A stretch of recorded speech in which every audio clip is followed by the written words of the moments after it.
Hello viewers, I'm your host Pratiksha Mishra with another episode of South Asia Focus. Let's begin the show. India's Production-Linked Incentive or PLI scheme is rapidly transforming the nation into a global manufacturing powerhouse. With major players like Apple and Samsung scaling up operations and billions in investment flowing in, India is capitalizing on the global China Plus One strategy. The scheme offers targeted financial incentives across 14 critical sectors, driving massive growth in exports, production and jobs. Foxconn, one of the largest contract manufacturer of Apple products, has committed $1.5 billion to expand its operations in India, likely to ramp up iPhone production as Apple shifts away from its reliance on China. During Apple's Q1 2025 earnings call, CEO Tim Cook identified India as the primary source for iPhones destined for the US market in the upcoming quarter, marking a significant shift in Apple's global supply chain strategy. Besides Foxconn, many foreign manufacturers have tapped into India's Production-Linked Incentive Scheme, which offers financial incentives for boosting domestic production and exports. Launched as global firms sought to diversify away from China under the China Plus One strategy, the scheme has become a key driver of India's manufacturing-led growth. In addition to promoting large-scale electronics manufacturing, India's Production-Linked Incentive (PLI) scheme spans a diverse set of industries, including those critical to national security, such as pharmaceuticals, medical devices, telecom and networking equipment, and semiconductors. The PLI has been enormously successful. It's appropriately called the large-scale electronic manufacturing PLI because it has taken mobile phone manufacturing from 2 lakh odd crores to more than 5 lakh crores. So it has been enormously successful. India is rapidly emerging as a global manufacturing hub, powered by the Production-Linked Incentive (PLI) scheme, launched in 2020 under the Self-Reliant India vision. By offering 4 to 6% subsidies on incremental sales across 14 key sectors, including electronics, pharma and automobiles, the scheme is attracting major players like Apple and Samsung.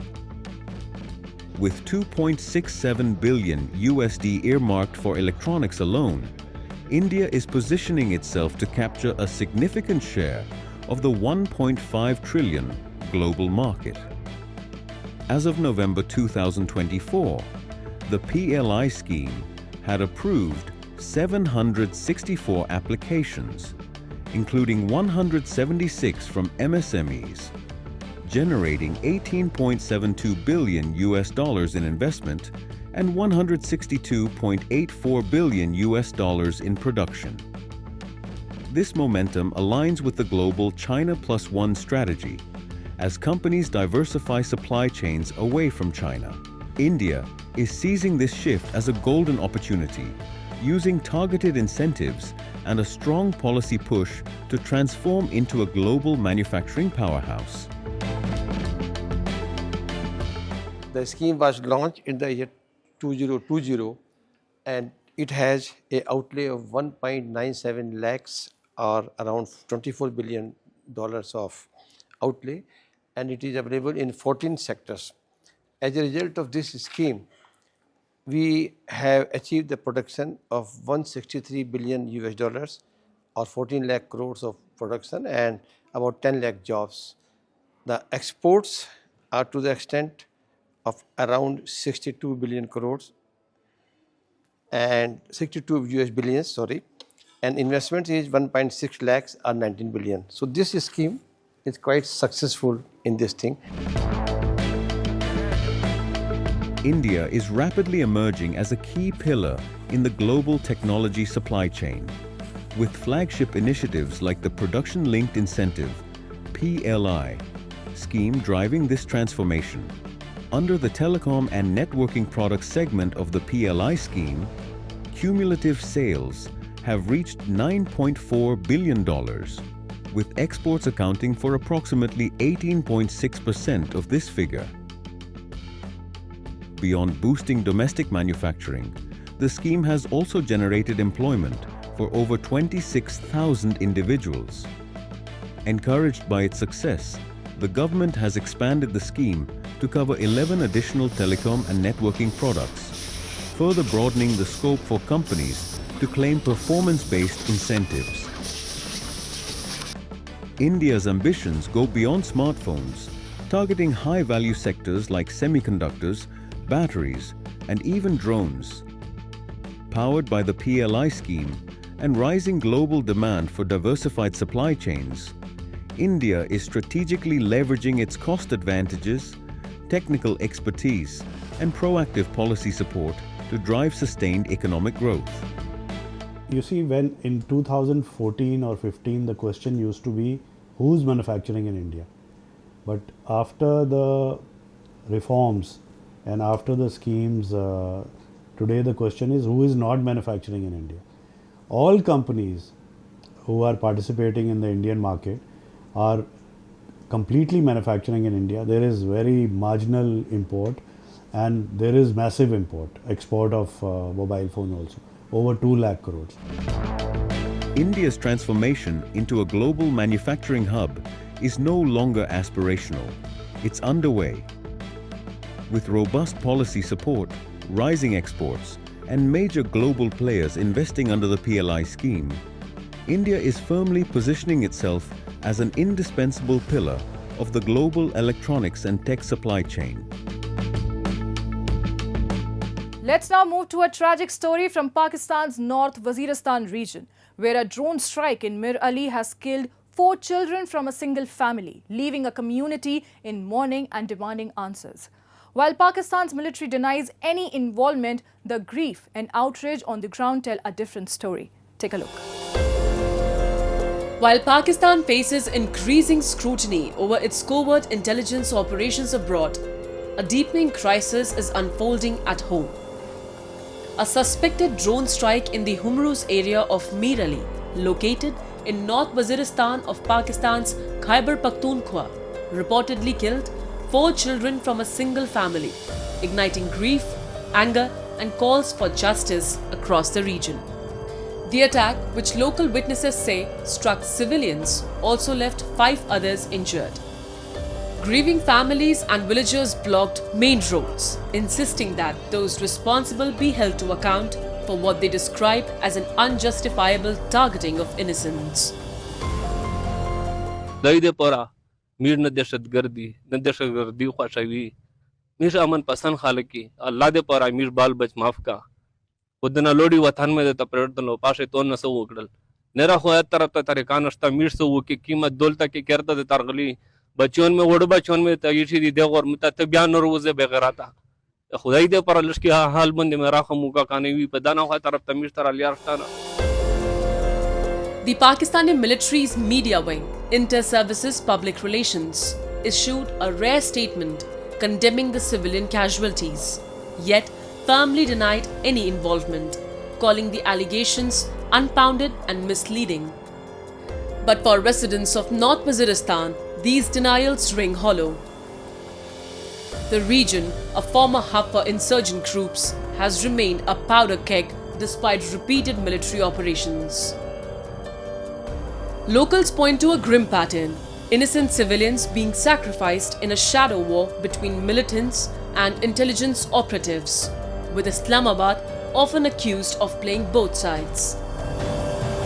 KPK के कबायली इलाकों में कबायली इलाके शुमाली वज़ीरिस्तान में जिस तरह drone हमले में मासूम बच्चों को शहीद किया गया, उनकी तस्वीर देखकर दिल खून के आंसू रो रहा था।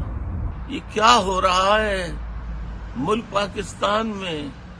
ये सब क्यों हो रहा है? कब तक होता रहेगा?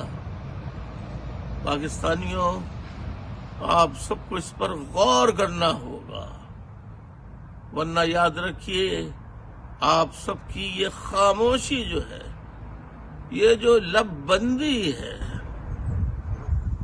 ये पाकिस्तान को किसी बड़े साने से दो चार करेगी।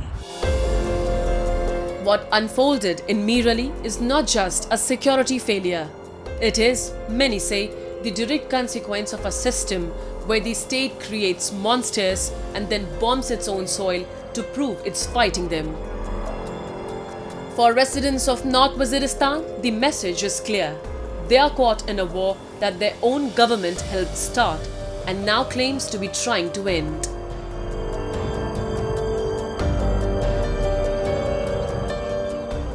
Time now for Asia This Week, the stories from across the continent.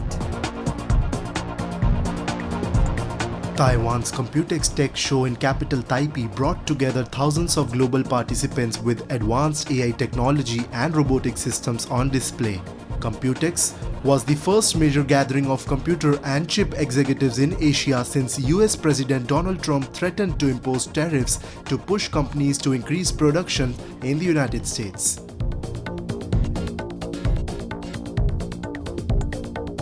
Chinese Foreign Minister Wang Yi, Afghanistan's acting Foreign Minister Amir Khan Muttaqi, and Pakistan's Foreign Minister Ishaq Dar held an informal meeting in Beijing.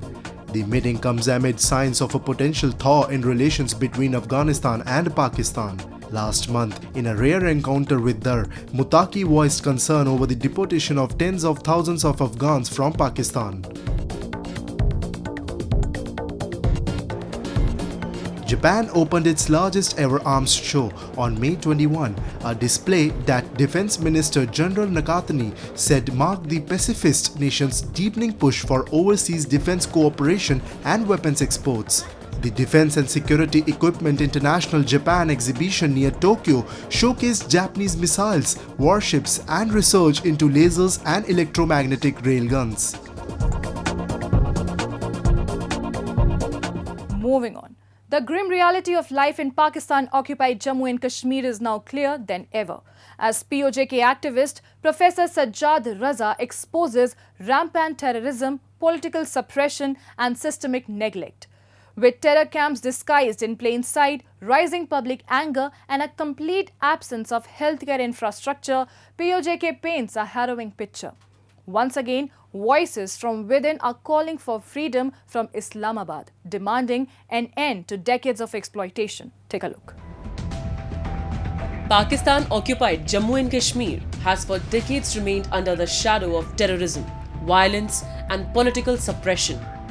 Global watchdogs and human rights groups have repeatedly raised concerns about the region being used as a breeding ground for terror activities, with Islamabad facing allegations of directly funding, training and harboring terrorist elements.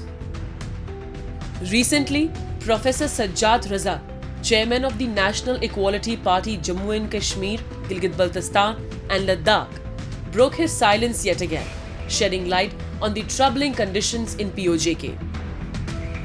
He exposed the proliferation of terror training camps in both Pakistan and Pakistan-occupied Jammu and Kashmir, highlighting how these have evolved into more covert operations to evade detection. As far as Pakistan is concerned, I think almost 50% of the masjids in Pakistan, they are terrorist camps. And in POJK, there are camps at many places. These camps are now, they have taken different forms actually.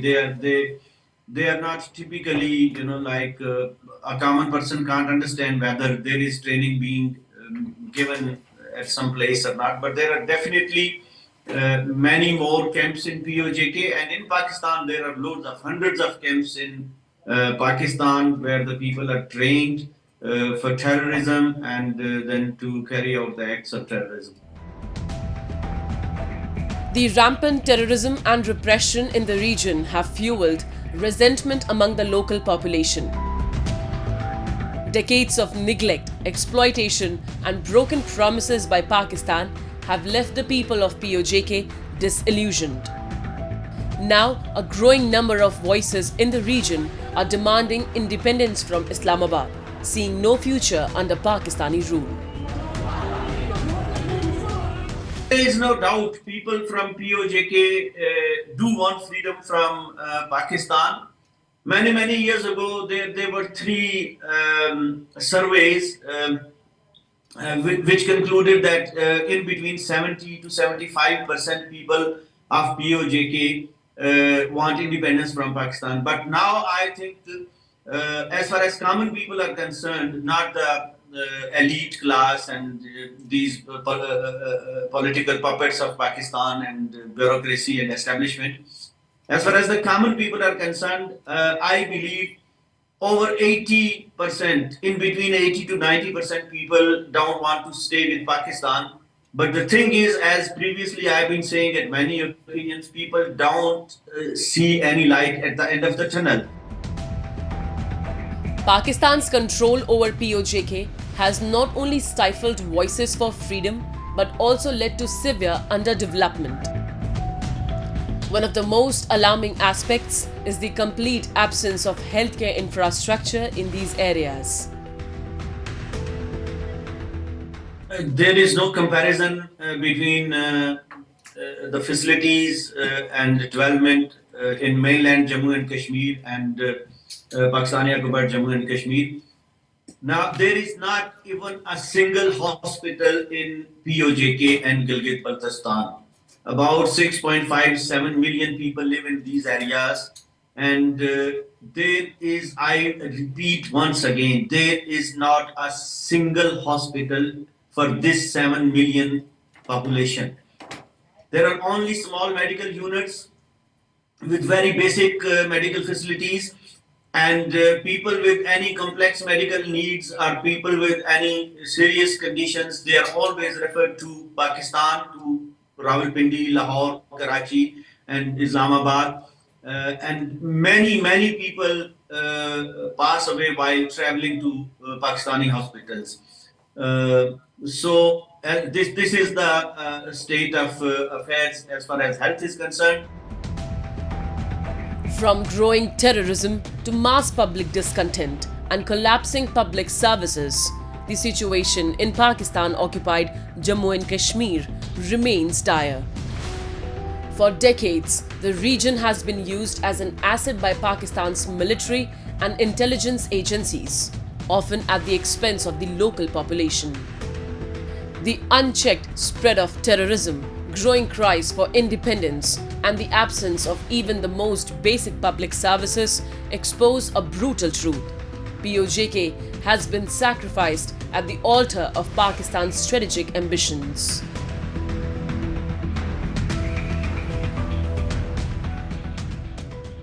India is a land of countless hidden treasures, filled with untapped tourist destinations that offer unforgettable experiences for global travelers. Today, we take you to one such gem in the country's northeast, the enchanting state of Meghalaya. Renowned for its breathtaking natural beauty, Meghalaya is a haven of rolling hills, cascading waterfalls, crystal clear rivers, idyllic villages, and lush green forest. Join us as we explore how travelers can experience this magical land and immerse themselves in its untouched charm and soul-soothing serenity. Cradled in the lap of nature, amid misty hills and meandering rivers, lies the enchanting state of Meghalaya. The adventure begins near its capital, Shillong, at a serene expanse of water fondly called Bada Pani or Big Water. Fringed with lush greenery and mirroring the endless blue sky, the lake looks like a living painting. Whether it's a peaceful boat ride or a moment frozen through a camera lens, every frame here tells a story of stillness and beauty. यहाँ के जितने tourist place हैं सब जगह घूमे थे, पर ये सिटी में घुसते एंटर करते एक अलग ही अट्रैक्शन है। ऐसा मतलब आप अंदर इतना सुंदर व्यू कहीं नहीं मिलने वाला है। लेक का एक्सपीरियंस काफ़ी अच्छा रहा। अभी बोटिंग के लिए गया तो बोटिंग अभी काफ़ी हम लोग को घुमाया गया, और ये बोट है, इसमें एक चीज़ इसका ये और है स्पेशलिटी कि चारों तरफ पहाड़ या जंगल से जो घिरा हुआ है, तो इसको काफ़ी ये देता है soothing effect in word. Visitors can explore mourning, one of the cleanest villages located in the East Khasi Hills of Meghalaya. Recognized by Discover India in 2003 and named India's cleanest village in 2005, Mourning stands as a shining example of cleanliness and community pride. Bamboo baskets serve as dustbins outside every home, with villagers taking responsibility for maintaining their surroundings. The bamboo bridges, lush pathways, and the simplicity of the locals add to the village's charm and tranquility. This is the most safest place in Northeast. Have come down to Mawling Long, enjoy the people out here, enjoy the authentic cuisines that is being prepared out here. Leave the Asia's cleanest village, and definitely it's a world's wonder. ये village is called as the cleanest village of Asia. और हम जब यहाँ पे आए, हमने यहाँ पे जब साफ़ सफाई देखी, यहाँ के लोगों का रहने का तरीका देखा, जो इंफ्रास्ट्रक्चर इन्होंने डेवलप कर रखा है बैम्बू से, इन्होंने हर जगह पे डस्टबिन्स बैम्बू के लगा रखे हैं, अच्छी अच्छी चीज़ें भी बैम्बू से बना करके रखी हैं, और मतलब जो भी इनका एक तरीका है सस्टेनेबल चीज़ों को लेकर के चलने का, ताकि नेचर भी डिस्टर्ब ना हो और लोग भी आकर करें। इतने सारे टूरिस्ट आ रहे हैं और उसके बाद भी यहाँ पे बिल्कुल गंदगी देखने को नहीं मिलती है। So this is one thing that we liked very much. Among Molingnong's most fascinating wonders are the living root bridges, not built but grown. Patiently crafted by the indigenous tribe, these living structures are formed by guiding tree roots across streams and valleys. Over the years, the roots thicken into strong, natural bridges, blending seamlessly into the lush landscape. It's a living testament to harmony between human ingenuity and nature, drawing curious travelers and nature lovers from around the world. It's very wonderful. ये दिखाता है कि nature कितनी protective होती है, हमें बहुत protect करती है, हर जगह पर हमें बचाती है, सेव करती है। क्यों हम नेचर को मदर कहते हैं, तो बहुत सुंदर जगह है। तो आते ही हमने ये लिविंग रूट्स के बारे में काफ़ी सुना था, तो काफ़ी अच्छा रहा। एकदम in the lap of nature है, काफ़ी बहुत अच्छा वंडर है। पहुंचने में इनको थोड़ी दिक्कत लगी थी, बट एकदम पहुंचने के बाद बहुत ही सुंदर था। Because in the lap of nature, जैसे मैंने पहले कहा, वहाँ पे इतना सुंदर लेक भी आसपास है, तो बहुत ही अच्छा दृश्य रहा हमारे लिए।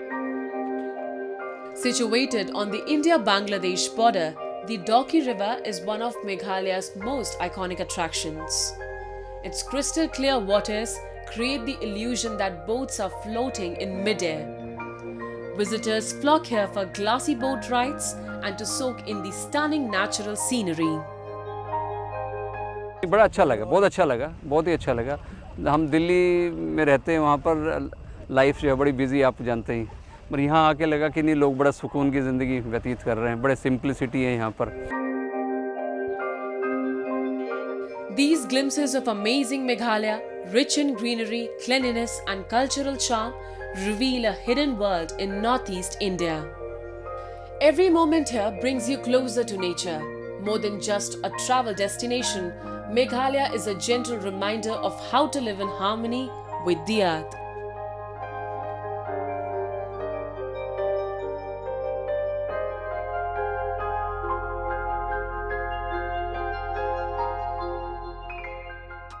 From the clouds to the culture, Meghalaya leaves a mark on every heart. And with that, we come to the end of this week's episode. See you next week. Till then, goodbye and take care.